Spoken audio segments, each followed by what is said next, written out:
I'm going to begin by asking, I mean, this is a story that has touched and inspired children and adults alike since it was first written up until the present day, which is just one of the most timeless tales ever told. What do you think it is about the Jungle Book as a story that has just captured the hearts and imaginations of so many people?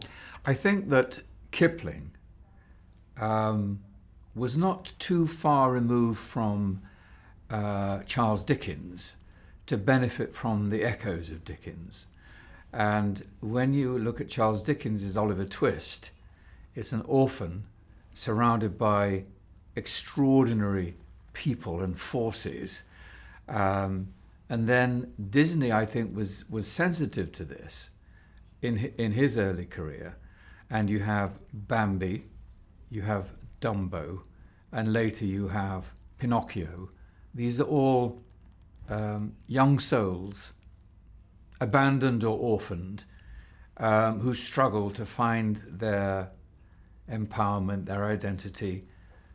And Kipling is part of that wonderful tradition where, again, an orphan, you isolate an orphaned child surrounded by extraordinary creatures, and you watch that child triumph over adversity, grow, become a valiant, adventurous individual.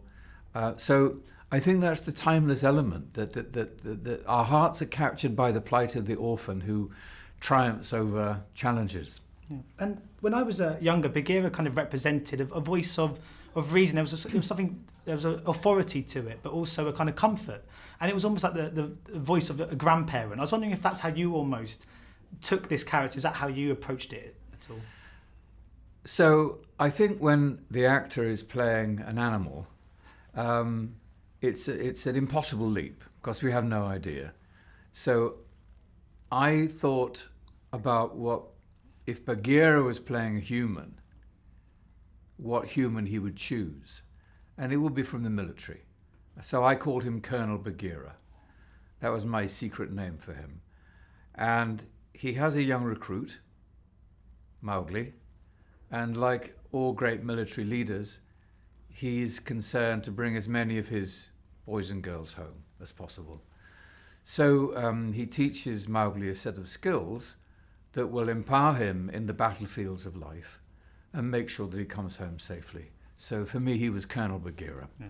Because it sounds like, regardless of being a vocal performance, that John was very interested in the physicality of the actors as well, to capture the movements of the animals. How much did that help inform your performance and getting to the head of Bagheera and sort of enhance the vocal performance as well? Well, I think if you examine panthers and all the big cats, you find that they are very still until they have to move.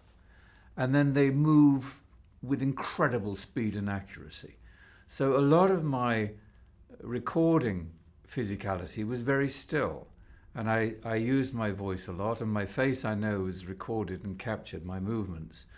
But in the physical sense, I barely moved, which is a good discipline because it almost forces the actor to put every expression into the voice. And then the animators add the body, which I think is extraordinary. And I must say, I think they've done it beautifully in this film. So what do you make of the motion capture? It's very far away from the kind of craft that you initially started off with and that you've eventually kind of mastered. But what do you make of this as a new means of storytelling?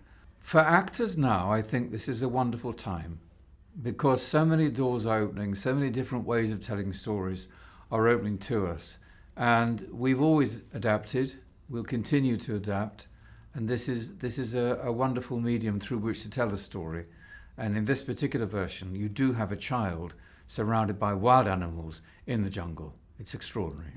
Because, many actors say that they struggle to emotionally invest in films that they're starring in. Is that still the case when you're watching a film like this, where it's so far away from the experiences you had? It's such a separate kind of experience altogether, and it's just your voice you can hear. Were you able to emotionally invest in this in a different way to you usually can? So the first film that inspired me as a child to become an actor was called Never Take No for an Answer, which involves a little boy and a donkey. And the boy loved the donkey, and the donkey was dying, and the boy saves his life. And have always found that, and the little boy was an orphan, incidentally, in the film.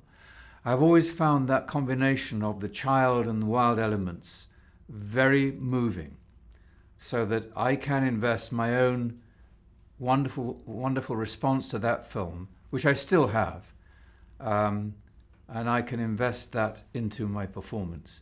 I know and understand how moving that dynamic can be. And just finally, John has discussed very briefly that they are perhaps going to talk about a sequel for The Jungle, but I think they're going to wait to see how this turns out first with box office and how it's received. Is that something you'd sort of be interested in if that was a potential offer on the table to re-enter this world as Bagheera? Well, Colonel Bagheera might be promoted to General Bagheera, and I should be very happy to add an extra gold stripe to my black skin. Brilliant. Thank you very much for your time. Cheers. Much appreciated. Thank you so much. Ladies and gentlemen, you're watching Hey You Guys! Hey You Guys, huh? Hey, you guys. Is that from the Goonies? It is indeed, yes. Nice. Hey,